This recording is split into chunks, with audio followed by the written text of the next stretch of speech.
Hey guys, welcome back. Today we're showcasing the 1 OCP Critical Rune Knight. Now this is a little bit different compared to the other critical build I've shown in the past, mainly because we're running the Arabian Manteau, which is probably one of the best OCPs for this build in general, and we're also using a couple of F2P stuff that I've actually been keeping in storage for a while, so might as well just break it out and make a build out of it.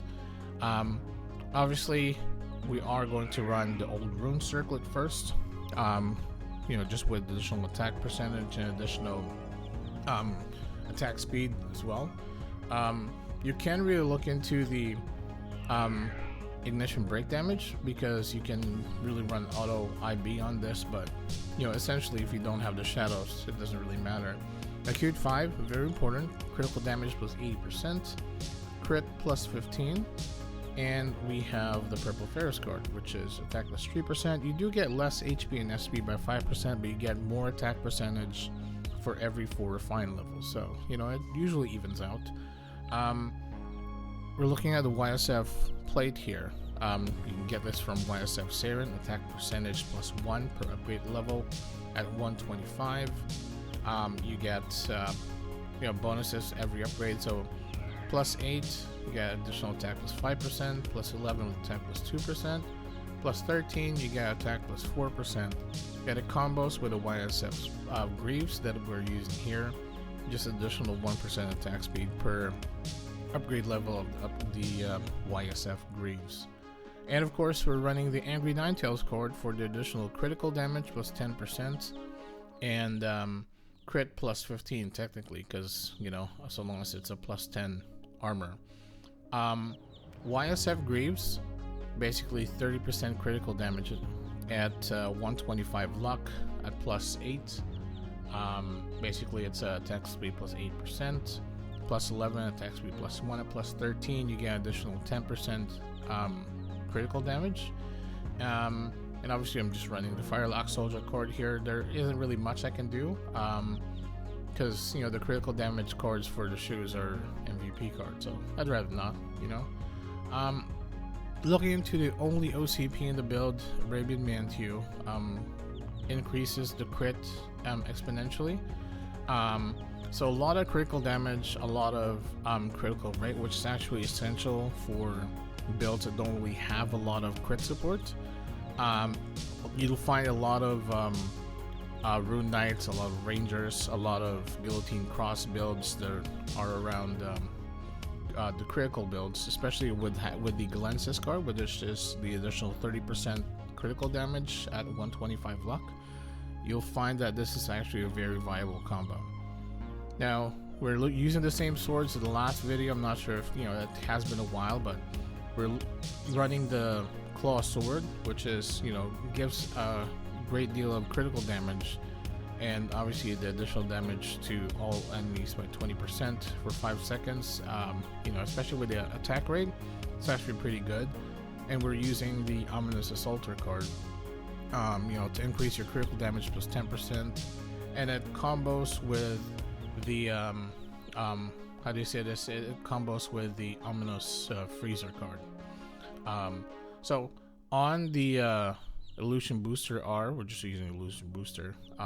We got crit, we got attack speed, we got EA, and we got Ominous Heater card, which combos with the Ominous Assaulter card. So you get more critical damage, just 5%, well 7%, maybe additional 4 crit rate, but it's actually really good.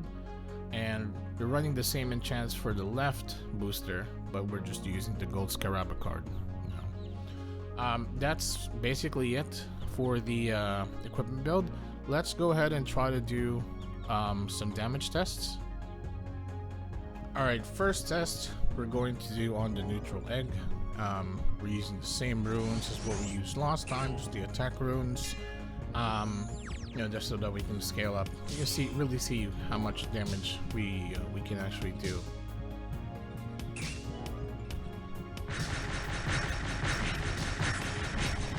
So we are definitely getting over 1 million damage for Storm Blast. About 85k critical damage to 200k critical damage for normal critical attacks.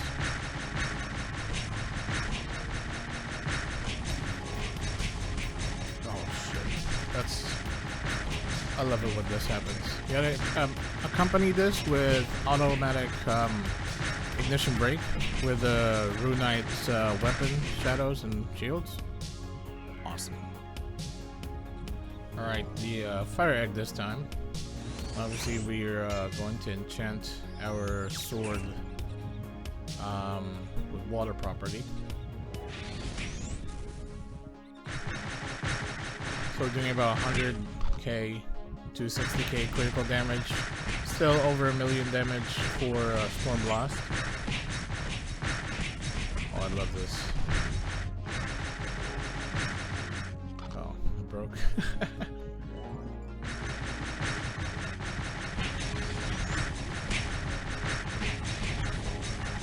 That's beautiful. That's what I really like about Rune Knights, but you definitely need to have the runes, because without it, it's just useless. Alright guys, I hope you enjoyed that damage test. I hope you enjoyed the showcase. This is definitely a little bit different from the last couple of videos that I've been doing, especially with the gray set and everything else.